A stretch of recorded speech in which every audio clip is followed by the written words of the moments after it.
Yo celur, thanks sudah mampir. Jangan lupa disubrek, terus nyalain loncengnya supaya lu tahu kalau gua upload video baru. Karena di channel gua ada video yang penting sampai yang nggak penting. Yaudahlah, langsung aja dur ke kontennya. Selamat menonton.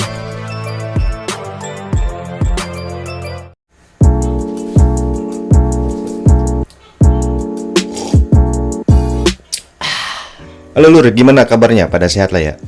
Buat yang lagi sakit, diangkat penyakitnya, dan yang lagi sehat tetap jaga kesehatan dan terus patuhi protokol kesehatan ya, karena pandemi masih belum berakhir gitu kan. Di video kali ini gue bakal bawain konten tahu nggak gitu. Gue bakal ngebahas tentang Googleism, agama penyembah Google gitu. Nah tapi sebelum kita ke kontennya, alangkah baiknya kalau lu subscribe dulu channel gua gitu, follow juga sosial media gua ada di Twitter dan di Instagram gitu kan. Gua juga ada link sawer ya di deskripsi gitu. Yang sampai saat ini masih 0. Ini nggak ada yang mau ngasih kopi apa ke gua.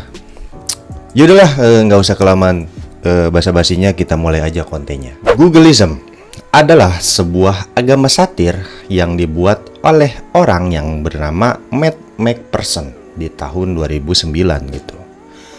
Si Matt McPherson ini bikin agama Googleism untuk nyaingin agama-agama yang udah ada gitu, yang udah ada duluan yang gede, kayak Kristen, kayak Katolik, kayak Buddha, kayak Islam gitu kan. Yang notabene Islam itu agama terbesar di dunia gitu kan.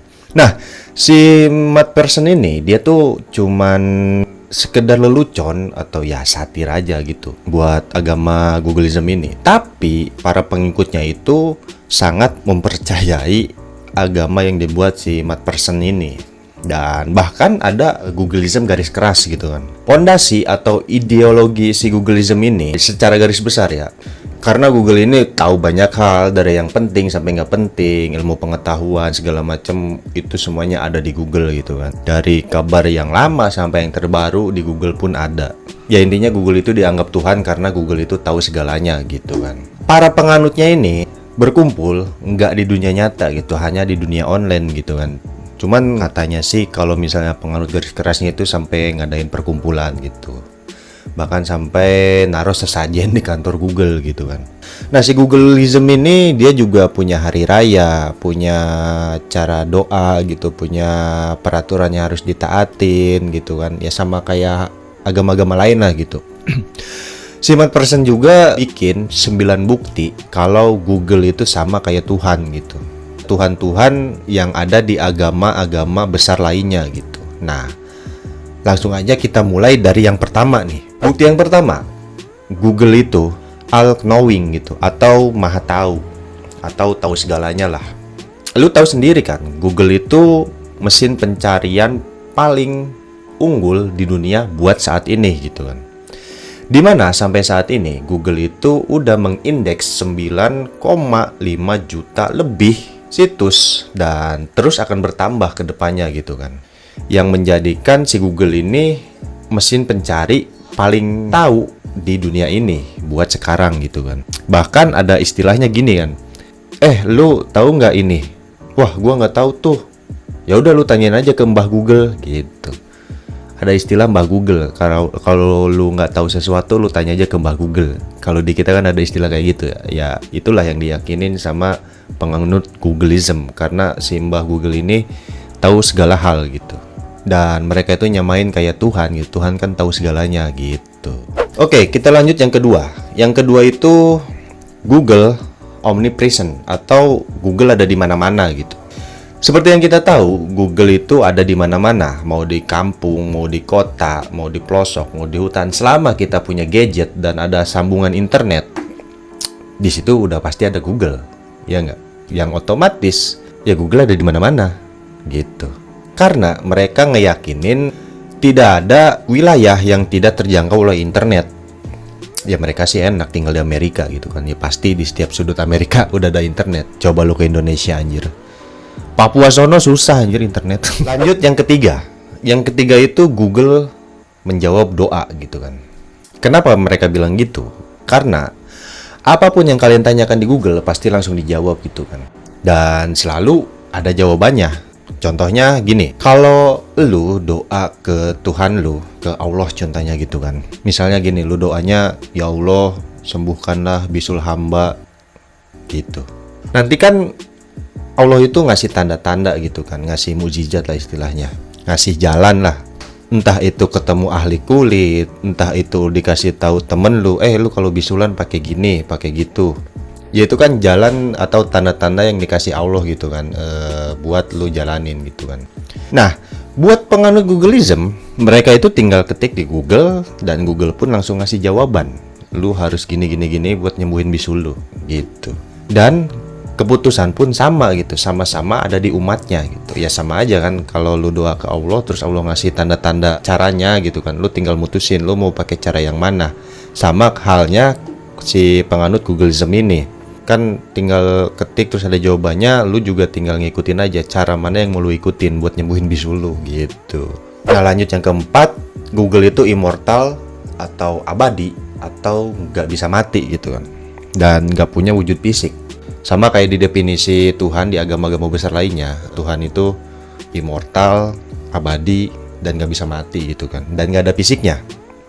Nah, penjelasannya, seperti yang kita tahu, algoritma Google itu ada di banyak server gitu kan. Jadi, kalau misalnya server yang satu mati, masih ada server yang lainnya. Jadi, algoritma Google itu bisa pindah dari server satu ke server yang lainnya gitu kan. Dan server Google sampai saat ini pun terus dibangun gitu kan, di berbagai negara, di berbagai pelosok gitu kan, terus dibangun. Gak bakal ada matinya di dunia ini karena perkembangannya tiap tahun, tiap waktu terus berkembang gitu si Google ini. Nah, yang kelima itu Google tidak ada batas atau infinite. Seperti yang gue bilang sebelumnya, Google itu terus mengembangkan diri, semakin membesar, servernya semakin banyak gitu kan. Jadi ya semakin hari semakin gak terbatas aja jumlahnya gitu, makin banyak. Dan di masa depan ya udah pastinya nggak bakalan kehitung lah server Google ada berapa gitu kan. Jadi ya sah, Google itu tidak ada batasan gitu. Ya walaupun sebenarnya kalau internet putus di seluruh dunia gitu, Google udah hilang. Tapi buat zaman sekarang itu agak susah sih internet hilang dari kehidupan. Terus yang keenam itu Google mengingat semuanya gitu kan. Semua data yang masuk ke Google pasti akan selalu ada, seperti data diri, data rumah lu di mana, lu pernah kemana aja gitu kan, pernah ngelakuin apa. Selama lu upload ke internet, Google pasti tahu gitu kan. Dan Google juga bakal inget semua kelakuan lu di internet, bahkan sampai lu udah mati gitu, data lu tetap ada di Google gitu. Jadi Google itu bakalan mengingat semua tentang lu walaupun lu udah nggak ada. Simpelnya gini, lu ngomongin sesuatu di sosmed atau di internet atau apapun itu, Google pasti tahu. Contohnya gini, misalnya lu ngomongin kasur gitu, chat-chatan sama temen lu, itu pasti pas lu buka sosmed pasti muncul tuh iklan kasur buat promosi ke lu gitu kan.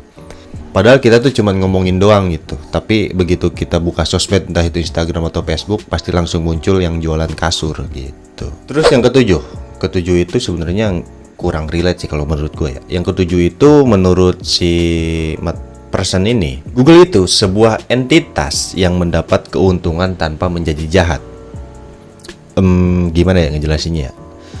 Jadi contohnya gini, kalau perusahaan-perusahaan pada umumnya gitu kan pasti ada kejelekannya gitu, entah itu pencemaran lingkungan, limbah yang dibuang sembarangan, polusi, korupsi, ya gitulah. Tapi Google itu enggak. Kenapa bisa dibilang enggak? Karena istilahnya gini, Google itu dia tuh cuma nyiapin lapangan, sedangkan perusahaan-perusahaan lain itu yang main di atas lapangan itu.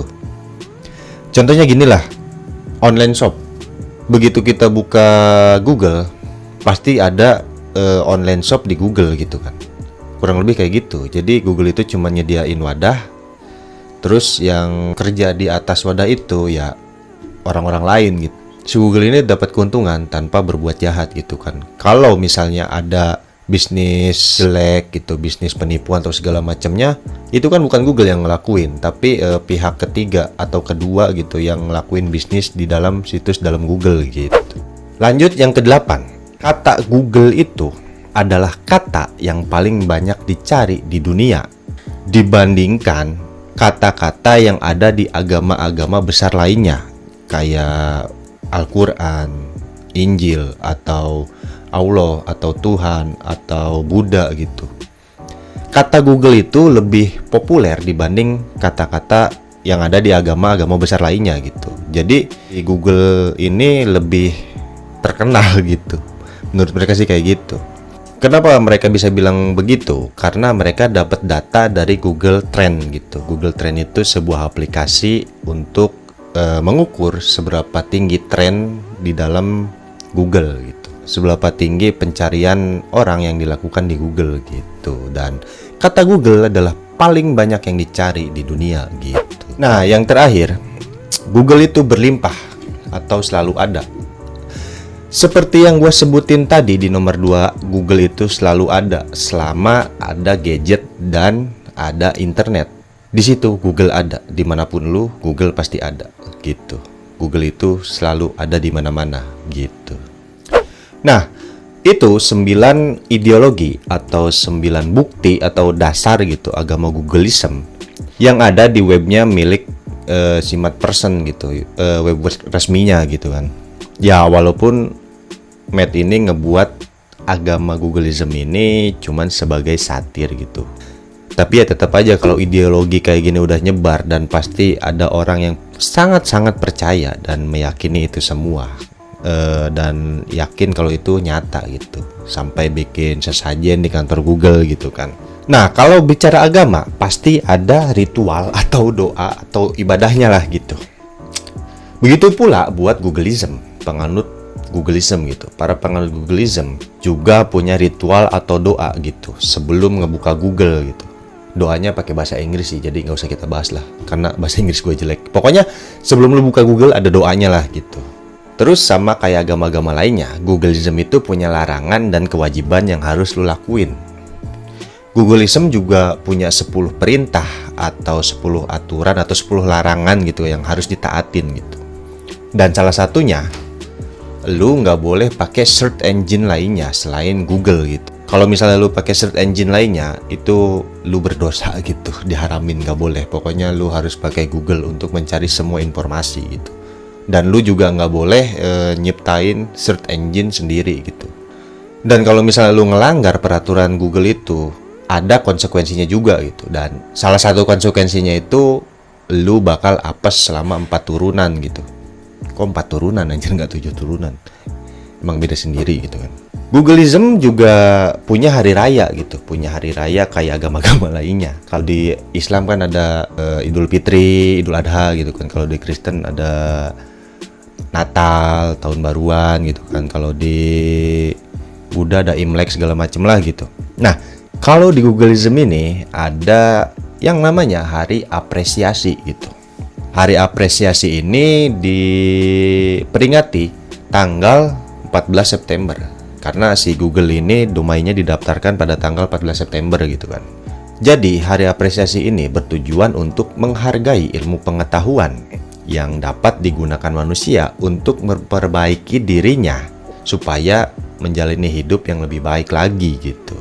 Nah, di hari apresiasi ini juga ada ritual-ritual yang harus lu lakuin gitu. Ritualnya itu lu harus meluangkan waktu 5 menit sampai 24 jam untuk doa dengan cara riset di Google tentang hal apa yang ingin diperbaiki dalam diri penganutnya gitu. Dan tahapannya itu ada 3 sebelum lu ngelakuin doa di hari apresiasi itu. Nah, apa aja? Yang pertama itu duduk tenang dan pikirkan apa yang ingin diubah dalam kehidupan, terus lu tulis di Google gitu. Yang kedua, mulai telusuri Google dan bookmark web bermanfaat lalu simpan di dokumen. Yang ketiga, pakai seluruh informasi yang didapat untuk berkehidupan yang lebih baik. Yang sebenarnya itu bisa dilakuin di hari apapun gitu, nggak harus di tanggal 14 September sebenarnya gitu kan. Ya udah segitu aja Googleism yang bisa gua riset gitu kan. Karena si web Googleismnya sendiri udah nggak ada gitu, web resminya udah nggak ada, si Matt Personnya juga udah ngilang entah kemana gitu kan. Tapi ada pengikut-pengikutnya yang mulai ngebangun lagi tentang Googleism ini, dimulai dari nol lagi gitu kan. Ya, walaupun sebenarnya si McPherson ini cuman bikin satir gitu, cuman buat sindiran agama lainnya gitu yang sebenarnya cuman buat lelucon. Tapi ada aja yang menganggap serius gitu kan. Dan sampai sekarang ini gua nggak tahu jumlah pastinya berapa ya. Yang jelas banyak banget Googleism di dunia ini. Apakah lu salah satunya? Coba lu komen di bawah. Atau temen lu yang menganut Googleism, lu kasih tahu coba, kita komentar di bawah. Kita diskusi di bawah kalau misalnya lu tahu tentang Googleism ini gitu kan. Kita ngobrol-ngobrol, apa yang lu tahu kita sharing aja gitu.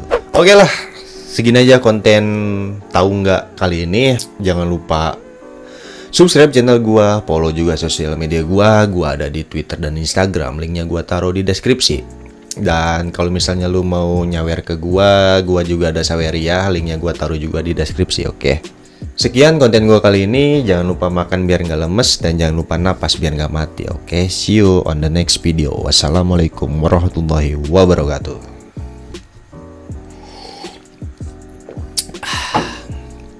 Nextnya gua bakal bahas penyembah spaghetti. Bye.